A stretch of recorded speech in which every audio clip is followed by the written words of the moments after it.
글을 잘 읽어서 어떤 정보를 잘 취한다는 것과 그 글을 얼마나 깊고 정확하게 이해해서 그것을 삶에 의미 있는 방식으로 사용하는가는 완전히 다른 문제거든요.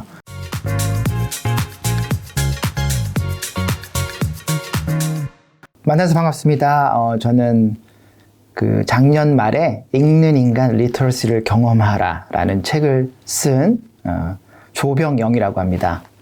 지금은 대학에서 학생들을 가르치고 있고요. 읽기, 문해력, 독서, 리터러시, 디지털 리터러시 이런 여러 가지 좀 사람들이 읽고 쓰는 것 또는 소통하는 것과 관련된 것들을 공부하고 연구하고 있습니다. 좀 우리 한국이 디지털 강국 아닙니까? 그렇게 사람들이 얘기를 많이 하는데 여러 가지 디지털 경로를 통해서 그렇죠? 다양한 정보를 취급하고 보고 다루고 생각도 많이 하고 그러는 것 같은데 왜 사람들은 우리의 어떤 문해력이 계속 떨어진다고 얘기하는 걸까? 이제 이런 질문을 좀 할 수가 있는데 저는 이제 문해력이 전반적으로 떨어진다기보다는 글을 읽고 생각하고자 하는 어떤 동기?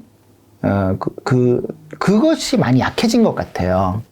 그리고 글을 읽는 것, 그것으로 생각하는 것, 그것으로 일을 하는 것에 대한 가치, 그 가치에 대한 어떤 이해, 이런 것들이 조금 예전보다는 못하지 않는가라는 생각을 조금 해보게 됩니다. 그것은 우리가 글 이외에도 다른 방식으로 정보를 취할 수 있고 생활 속의 간단한 문제들은 그런 것들로 다 해결할 수 있다고 믿기 때문이죠. 실제로 그렇게 할 수가 있고 그러나 우리가 이제 사람이 일생을 살아가면서 성장을 하잖아요. 여러 가지 개인적으로 성장하고 직업에서도 성장을 하고 그렇죠? 시민으로서도 성장을 하게 되는데 성장을 하는 과정에 가장 중요한 지표가 뭐냐면은 점점 복잡한 글을 읽는다는 거거든요. 내가 성장을 한다는 거는 사실은 점점 복잡한 글을 읽어나가는 과정이다라고 생각하시면 돼요. 여러분 스스로 인생을 한번 돌아보셔서 내가 지금까지 어렸을 때부터 지금까지 오면서 조금씩 뭔가 조금 더 복잡하고 어려운 글들, 그러나 중요한 글들을 읽어왔다 생각되면 여러분 정말 인생 잘 사신 거라고 저는 말씀드릴 수 있거든요. 그런데 그런 것 조금 쉽게 정보 단위로 뭔가를 취하는 것 이외에 어떤 추상적인 글을 통해서 구체적인 의미를 능동적으로 만들어 나가려는 어떤 그런 태도, 노력, 그리고 그것의 가치에 대한 이해가 조금 예전만 같지는 못하다. 아마 사람들이 우려하는 것도 그런 것일 거예요. 실제로 우리 아이들, 청소년들 또는 젊은 세대들의 문해력이 떨어진다라는 거를 우려한다기보다는 실제로 젊은 세대들이 잘 읽어요. 우리가 세대 간 데이터를 보게 되면은 가장 문해력이 낮은 세대가 사실은 70대 노년계층이에요. 왜 그러냐면 교육의 기회가 부족했잖아요. 그 이상은. 그렇기 때문에 그건 너무 자연스러운 거거든요. 실제로 젊은 계층이 글을 잘했습니다. 다른 세대에 비해서. 그러나 글을 잘 읽어서 어떤 정보를 잘 취한다는 것과 그 글을 얼마나 깊고 정확하게 이해해서 그것을 삶에 의미 있는 방식으로 사용하는가는 완전히 다른 문제거든요. 그런 면에서 우리가 조금 더 이 글들을 좀 정확하고 깊게 읽고 그것을 우리가 삶과 사회에 또 공동체에 도움이 되는 방식으로 쓰는 것. 그렇게 하려는 어떤 의지나 이유나 어떤 동기 이런 것들에 대한 사회적인 어떤 동력 또 지원 이런 것들이 좀 필요하지 않나라는 생각을 좀 해보게 됩니다. 첫 번째는 저는 책을 읽는 게 좋은 방법이라고 생각해요. 세상에 문제의 어떤 절대적인 해결책 같은 건 없는 것이고 그것을 우리가 어떻게 접근할 수 있을까? 그쵸? 이렇게 생각해 보면 책을 읽는 것은 굉장히 좋은 방법 중에 하나라고 생각합니다. 우리가 디지털 공간에서 엄청나게 많은 정보들을 얻을 수 있지만 그 많은 정보들의 원천 소스는 사실은 많은 서적, 보고서, 논문, 그다음에 아주 심층적인 기사, 어떤 에세이 이런 것들에서 오는 것들이 많아요. 그러니까 우리가 취하는 생활 속에서 취하는 많은 정보들이 사실은 2차, 3차, 4차 가공된 정보들이에요. 그러니까 이렇게 가공된 정보들은 원래 그 정보들이 무엇이고 어떤 가치가 있는가를 밝혀낸 원천 소스로부터 점점 멀어져 있는 거거든요. 사실은 이 거리를 좁혀서 안으로 들어가는 것은 그 어떤 문제, 그 어떤 지식, 그 어떤 주제에 대해서 좀 더 깊고 정확하게 이해하려는 어떤 노력이라고 좀 볼 수가 있고요. 그 과정 자체가 쉽지 않은데 그렇게 가는 과정 자체가 사실은 공부가 되는 것이죠. 우리가 대학원에서 제가 이제 학생들을 대학에서 가르치기 때문에 대학원, 뭐 석사과정학생, 박사과정학생 얘기하지만 학부와 대학원의 가장 큰 차이는 원천 소스, 원천 자료를 읽는가 아닌가예요. 그리고 그것은 원래 어디서 이것이 온 것이냐, 그 원전을 찾아보는 것이 사실은 어떤 공부의 시작이라고 좀 볼 수가 있습니다. 사실 그리고 그 원전이 어디 있는지를 찾는 것도 어려워요, 요즘에는. 가공 정보들이 많기 때문에. 그걸 찾아나가는 과정 자체가 지식의 탐구의 과정이고 알매 과정이죠. 그래서 책은 그런 면에서는 우리가 어떤 지식이나 정보의 어떤 지혜의 어떤 원천 자료를 내가 직접 능동적으로 이해하려는 어떤 기회를 스스로 만들어내는 것이다 라는 측면에서 굉장히 중요하다라고 얘기할 수 있겠습니다. 그런데 현대 디지털 사회에서는 책 읽는 것만으로는 저는 부족하다고 생각해요. 왜 그러냐면은 책을 읽는 것이 우리의 깊은 사고를 도모해주고 또 우리가 그렇게 생각하는 법을 길러주지만 실제로 우리가 우리가 어디서 살아가는가 생각해보면 굉장히 복잡한 사회에서 살아가거든요. 그리고 디지털 공간에서 살아가고, 그렇죠? 그러면 그 살아갈 때 필요한 지식 같은 것들도 있어요. 그리고 내가 책에서 읽었던 것들을 실제 써야 되는 여러 가지 상황들이 있을 수 있고 그 상황들을 직접 경험해 보는 것.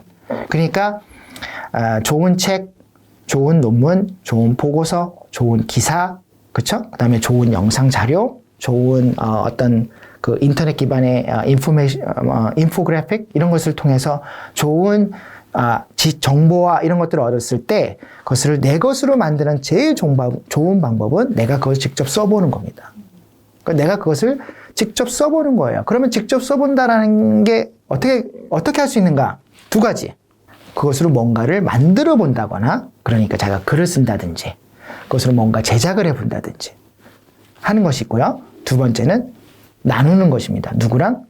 다른 사람과. 대화입니다, 대화.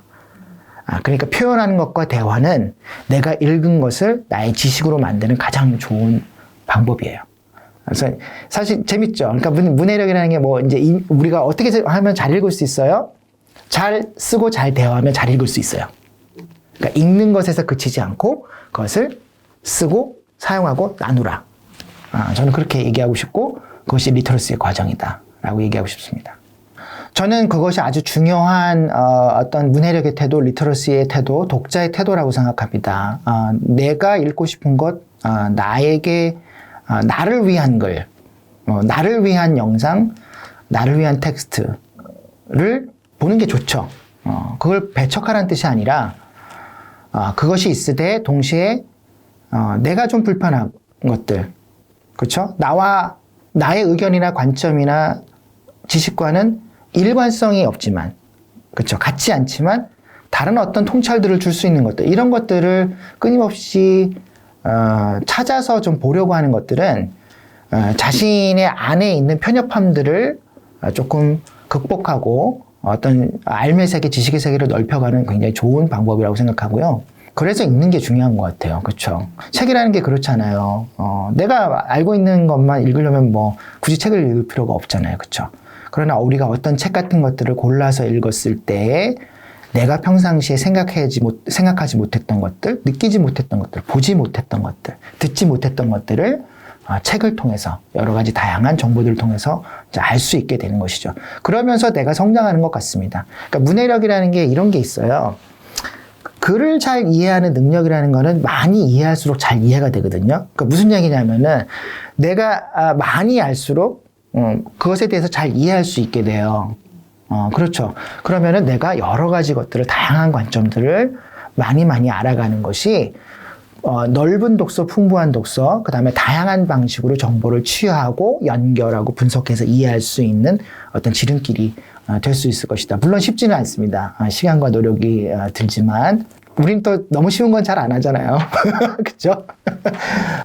내가 노력을 하면 얻을 수 있는, 지금 보기에는 어렵지만 딱 보기에는 어려워 보이는데 내가 시간과 노력을 투자해서 참여하면, 실천하면 얻을 수 있는, 성취할 수 있는 그런 것들이 가치 있는 과제가 될 겁니다. 그런 면에서 읽는다는 것은 굉장히 중요한 어떤 삶의 과제가 아닌가 이런 생각이 듭니다. 가짜 정보를 판별하기 위해서는 첫 번째 질문을 할 수 있어야 돼요, 여러분 스스로. 근데 어떤 질문을 해야 되는가? 이 정보 뒤에 누가 있는가라는 질문을 반드시 하셔야 돼요. 그리고 그것을 알기 위해서 내가 어떤 클루, 단서들을 얻을 수 있는가를 꼼꼼하게 살펴봐야 돼요. 내가 보고 있는 웹사이트, 신문기사, 영상에서 어떤 부분들이 그것을 만든 사람들, 텍스트를 만든 사람들을 후원하는 어떤 그런 역할들을 하고 있는가를 꼭 한번 생각해 보시면 좋겠다라는 것이고, 두 번째는 사실 너무너무 중요한 건데, 동일한 주제에 대해서, 문제에 대해서 다른 사람들은 어떻게 말하는가를 꼭 확인해 보셔야 돼요.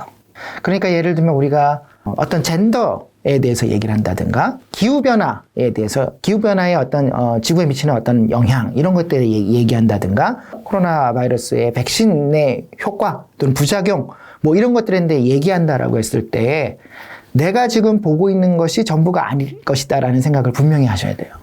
그것 말고 다른 관점이 있을 수 있다. 그러니까 내가 보는 것만을 믿는 것은 정말 위험한 일기입니다. 다른 과학적 근거가 있을 수 있다. 다른 주장이 있을 수 있다라는 거를 꼭 염두에 주셨으면 좋겠다. 그런데 이게 참 재밌는 게요. 요즘에 이런 것들을 하기 어렵게 만드는 구조가 지금 인터넷이 돼 있어요. 그게 AI.